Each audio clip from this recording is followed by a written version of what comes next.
I recently had two of my favorite videographers and filmmakers in the game, aka my mentors, Jake and Sam, examine how to get work as a video editor. The best part is they literally had this conversation as I ran to the bathroom, but I'm really glad that I obviously let those cameras roll.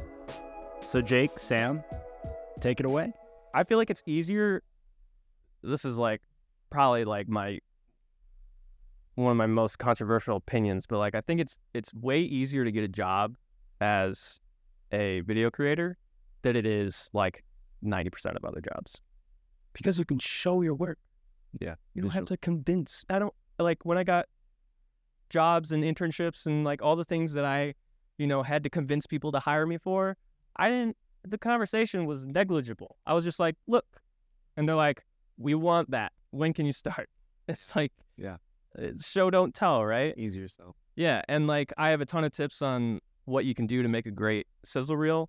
A lot of my students reach out to me about that, and I give them the same advice, and it works for them. And it's you take your work, you showcase your work, right? So let's say you have 8 things that you're proud of. First, you got to organize them into sections. So the way I did my sizzle reel is I had my narrative pieces, and then my commercial work, and then editing and animation showcase. It was kind of those are act 1, 2, and 3 of my reel. And so you organize it like that, and you choose what you want to show, but then what you want to show will change, because the next step you want to take is, how can I turn all of this into its own creative piece? Because that's what really showcases editing. If you could take a bunch of random things and put it in a sequence where it's cut to certain music, because using a reel, letting dialogue be heard in a narrative film isn't really important. What's it really showing? If you're trying to show I guess this is more geared for an editor's reel, less than a director's reel. A director's reel, you want to show dialogue and your actors performing at a high level.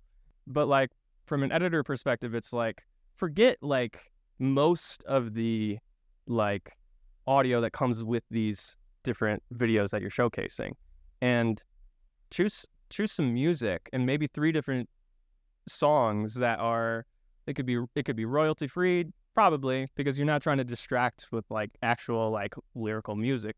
You're just trying to have a creative flow in your reel, so that someone actually wants to watch the reel.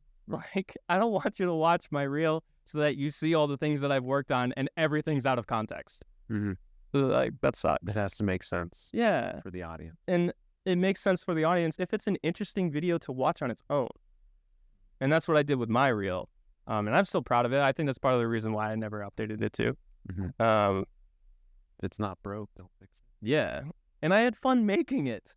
Most people look at editing a sizzle reel it's a chore. And they're like, oh, I have to do this. I got some great advice. I don't even remember where I got it, to be honest.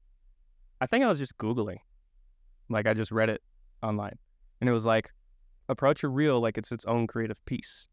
And I was perfect, because that's what I like making. I love how Sam brought up the importance of a reel and how you need to show things in order to sell what you can do.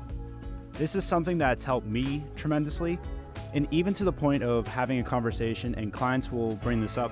Hey, I want what they had, or I want that. And you can pull elements so that they're able to see what you can do and how you can help them. And as Sam put it, show, don't tell, and we'll see ya.